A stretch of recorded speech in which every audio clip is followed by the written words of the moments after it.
foot to the floor.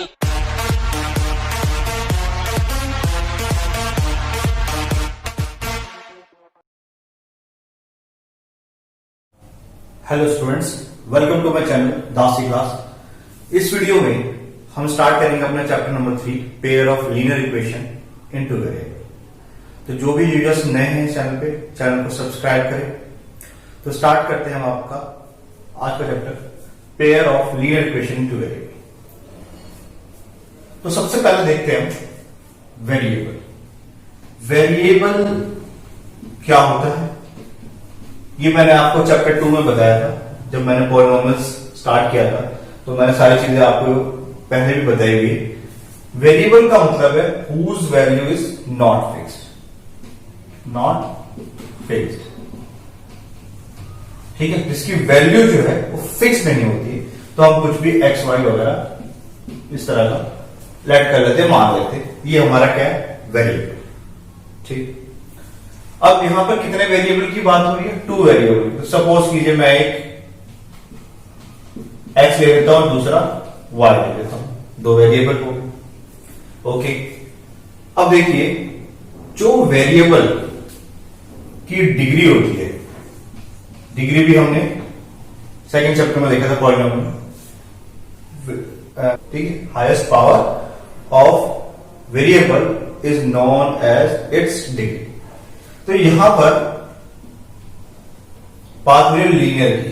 तो linear equation में हमने क्या देखा था, जो डिग्री होती है वो 1 होती है, और अगर 2 हो जाए तो क्वाड्रेटिक बन जाती है। तो फिलहाल हम बात करेंगे यहां पर लीनियर की, यानी कि डिग्री कितनी होगी, 1। और नेक्स्ट है इक्वेशन। इक्वेशन के लिए हमारे पास ये निशान होना चाहिए, इक्वल टू। जब इक्वल टू लग जाता है तो क्या बन जाता है, इक्वेशन। और जब तक इक्वल टू नहीं बना तब तक ये अलजेब्रिक एक्सप्रेशन बनता है। ठीक है, और लास्ट है एक वर्ड यहां पे पेयर। पेयर का मतलब आपको पता है, जोड़ा। ठीक है,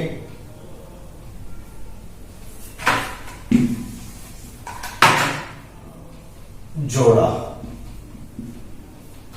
ठीक है, तो इस चैप्टर के अंदर हम पढ़ेंगे pair of linear equation. Linear equation होगा, ठीक है, और उसके पेयर की बात होगी इन 2 वेरिएबल। अगर मैं बात करूं तो आपने क्लास 9th के अंदर चैप्टर नंबर 4 में ऑलरेडी ये चीज पढ़ी हुई। जैसे हमने पढ़ा था x plus y equal to 4। Chapter number 4 में हमने इनके ग्राफ बनाने सीखे थे। अब ये देखिए, एक इक्वेशन है और एक x और एक y, 2 वेरिएबल का यूज हुआ है। ये 2 वेरिएबल की एक लीनियर इक्वेशन, याद रखिए लीनियर इक्वेशन यानी कि डिग्री 1 होगी। और जब भी आप इसको सॉल्व करेंगे तो आपको हमेशा एक स्ट्रेट लाइन मिलेगी। बात सुनना है? तो ये क्लास 9 में आपने ऑलरेडी पढ़ा हुआ है। तो यहां पर हम बात करेंगे इसके पेयर की, यानी कि अगर एक ये है तो एक और भी हो सकती है। जैसे मान लेते हैं 2x plus 3y equal to 6। ये 2 लीनियर इक्वेशन है, ठीक है, यानी कि पेयर ऑफ लीनियर इक्वेशन है। तो हम इस तरह के सवाल को यहां सॉल्व करना सीखेंगे। बात सुनना है? जब आप किसी एक लीनियर इक्वेशन को सॉल्व करते हैं, जैसे सपोज कीजिए x plus y equal to 4 वाला एग्जाम्पल ले लिया और उसको सॉल्व करते हैं, तो आप क्या कैसे करते थे, x की वैल्यू को सिलेक्ट कर लेते थे, y की वैल्यू निकल जाती थी, फिर y की वैल्यू को सिलेक्ट कर लेते थे तो x की वैल्यू निकल जाती थी। उसके बाद उसको ग्राफ पे रिप्रेजेंट कर देते थे और ये हमारा सॉल्यूशन निकलता था x plus y equal to 4। ये आपने क्लास 9 को ऑलरेडी सीखा होगा। ठीक है, अब जो इस पॉइंट पे, इस ग्राफ के इस लाइन पे लाई कर रहे हैं वो सब के सब इसका सॉल्यूशन है। ठीक है, आप ये सब चीजें पहले से ही जानते हैं। ठीक है, तो एक इक्वेशन कि अगर मैं इस पॉइंट की बात करूं, इसका सॉल्यूशन है क्योंकि इस पे लाई कर रहा है, इस पे बात करूं इसका लाई कर रहा है, इस पे बात करूं, इस पे बात करूं, और आप पहले से ही जानते हैं कि 2 नंबर्स के बीच में इनफाइनाइट मैनी नंबर्स होते हैं। ठीक, तो यानी कि इस इक्वेशन के कितने सॉल्यूशन होंगे, तो answer will be infinite many solution. बात समझ में? दैट सेटिस्फाई दिस इक्वेशन और लाई दिस इक्वेशन। ठीक, तो उसी तरीके से यहां पर जो है हम सीखेंगे, पहले एक लाइन को प्लॉट करना, फिर दूसरी लाइन को प्लॉट करना, और जब वो इंटरसेक्ट करेंगे तो वो हमारा आंसर बताएगा। ठीक है, देखते हैं एक बार, पहले से थोड़ा सा नोट डाउन कर लीजिए। तो अब जैसे मान लेते हैं एक x plus y equal to 4 equation है और एक 2x plus 3y equal to 6 एक इक्वेशन है। अगर मुझे इसको प्लॉट करना है ग्राफ पे, तो मैं पहली वाली लाइन को पहले प्लॉट करूंगा, कुछ वैल्यू ऐड करूंगा और सारी वैल्यूज को इस तरीके से प्लॉट कर दूंगा। ये मेरा x plus y equal to 4 आ गया। उस तरीके से अगर मुझे इसको प्लॉट करना है तो ये हो जाएगा आपका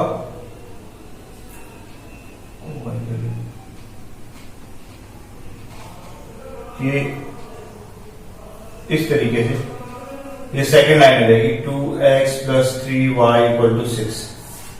ठीक, आप कोई भी वैल्यू डाल सकते हैं, कोई भी वैल्यू, और एक वैल्यू डालते दूसरी को निकालते, इसको प्लॉट करिए। तो अब देखिए ध्यान से, इस वाले पेयर ने, इन वाले पेयर ने क्या करा, एक पॉइंट पे इंटरसेक्ट किया, कट के एक दूसरे को, तो ये क्या होगा मेरा सॉल्यूशन। इसी तरीके से मैं कोई दो और पेयर ले लेता हूं, उसको ड्रॉ करता हूं, हो सकता है वो एक कहीं कट कर दो, फिर मैं दो ले लूं, हो सकता है उसको कहीं कट ना कर दो। ठीक है, तो इस तरीके से अगर मैं कोई भी पेयर लेते जाऊं तो मेरे पास 3 केसेस बनेंगे। ठीक है, तो सबसे पहला केस बनेगा केस 1 कि लाइंस आर इंटरसेक्ट। ठीक है, एक लाइन ऐसे जाएगी, दूसरी लाइन ऐसे जाएगी और कहीं ना कहीं दूसरे को कट करेंगे। पहला केस बन सकता है ऐसा। केस नंबर 2 की अगर बात करूं तो वो हो सकता है कहीं कट ही ना करे, ऐसा भी तो हो सकता है। Lines parallel to each other.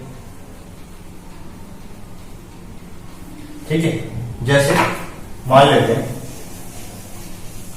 अगर मैंने एक लाइन यहां से बनाई, ये पहली लाइन है, ये दूसरी लाइन है, हो सकता है ये कभी एक दूसरे को इंटरसेक्ट ही नहीं करे, तो लाइंस कैसी होंगी, पैरेलल होंगी।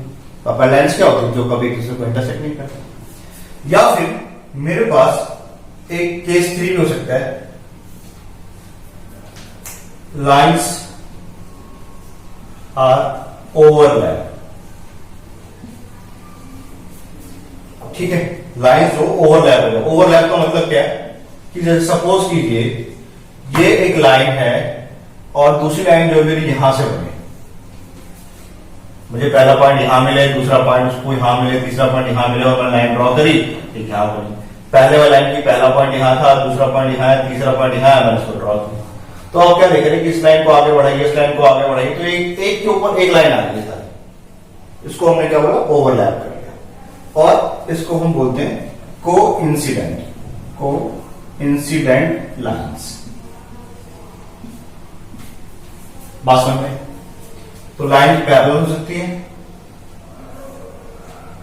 या फिर लाइन एक दूसरे को ओवरलैप कर सकती है। बात समझ में? तो हमारे पास टोटल 3 केसेस बनेंगे। Case 1, line are intersecting, lines may not intersect or it means they are parallel to each other, और third case lines will overlap to each other, line एक के ऊपर एक आता है। ठीक, अगर आपके पास इंटरसेक्टिंग वाला केस आता है, यानी कि जब भी इंटरसेक्ट होगा तो आपको एक सोल्यूशन मिलेगा। ठीक है, 1 सोल्यूशन मिलेगा, या इसको हम कहते हैं यूनिक सोल्यूशन। ठीक है, 1 सोल्यूशन या फिर unique solution when intersect to a point. ठीक, अगर लाइन इंटरसेक्ट ही नहीं करे तो we don't get any solution, no solution. No solution. ठीक है। और लाइन जो है इंटरसेक्ट कर रही है, किस पॉइंट पे इंटरसेक्ट कर रही है? इस पॉइंट पे भी कर रही है, इस पॉइंट पे भी कर रही है, इस पॉइंट पे भी कर रही है, इस पॉइंट पे भी कर रही है, इस पॉइंट पे भी कर रही है, इस पॉइंट पे भी कर रही है। इसको आगे बढ़े तो आपको कितने पॉइंट मिलेंगे? Many solution. तो मैनी सॉल्यूशन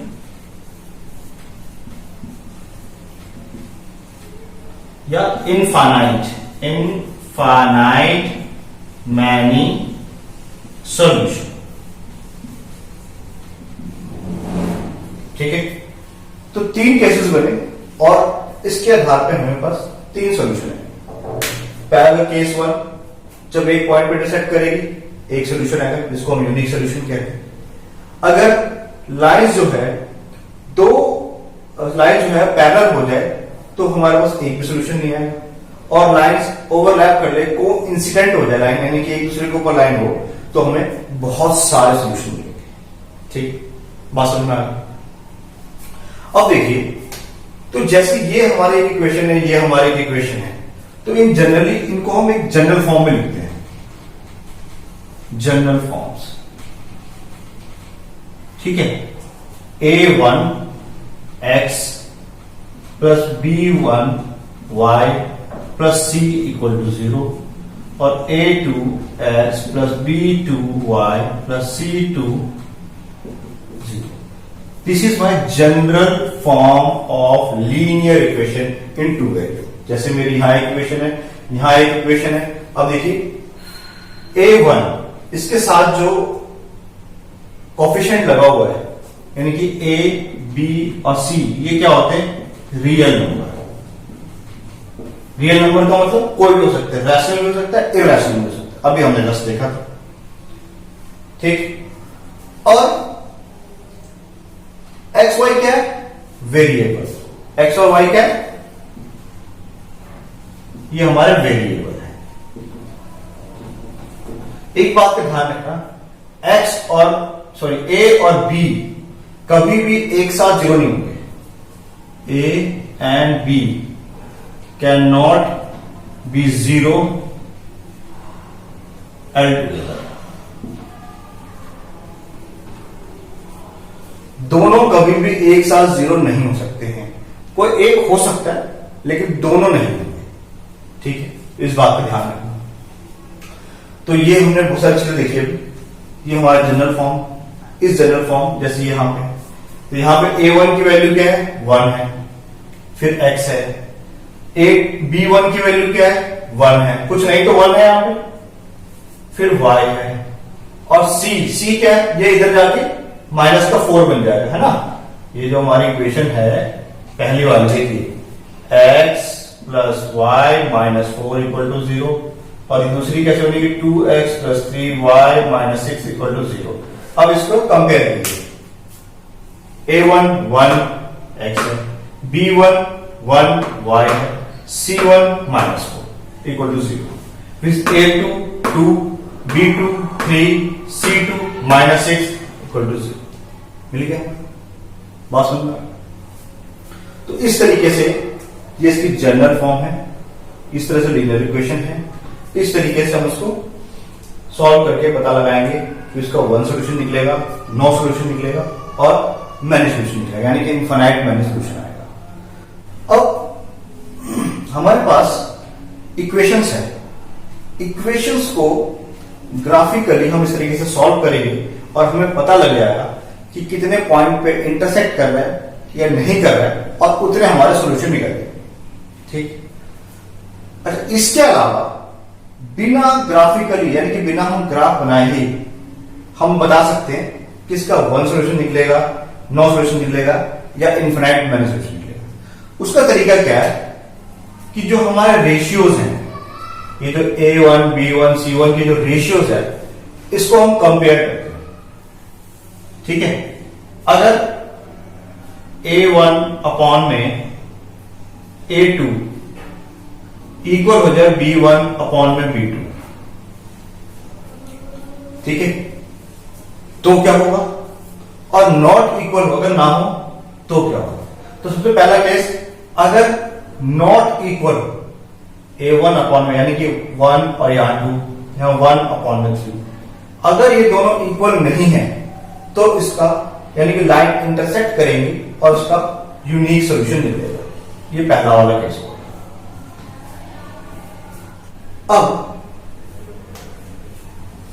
अगर मान लेते हैं ये दोनों इक्वल हो जाए, जैसे A1 अपॉन A2 इक्वल है B1 अपॉन B2, तो अब क्या करेंगे?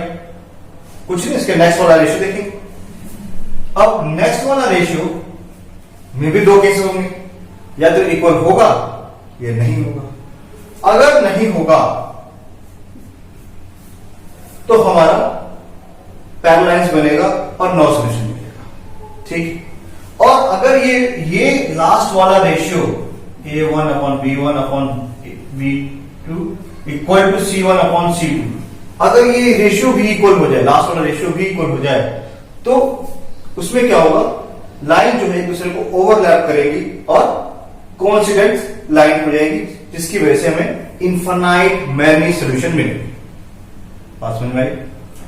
तो ये जो चीज है इसको बहुत अच्छे से देख लीजिए, समझ लीजिए। ये हमारे एक्सरसाइज 3.2 में भी बहुत काम आएगा, तो इसको एक बार नोट डाउन करो।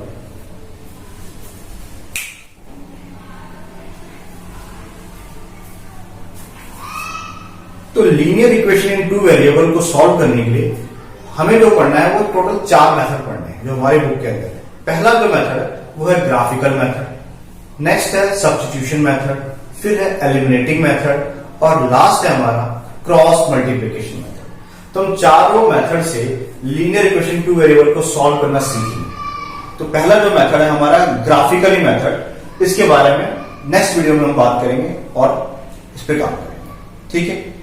वीडियो रिलेटेड अगर कोई भी डाउट हो तो आप मुझे कमेंट करके पूछिए। वीडियो अच्छी लगे तो लाइक करें और अपने फ्रेंड्स के साथ शेयर करें। टिल देन, वापस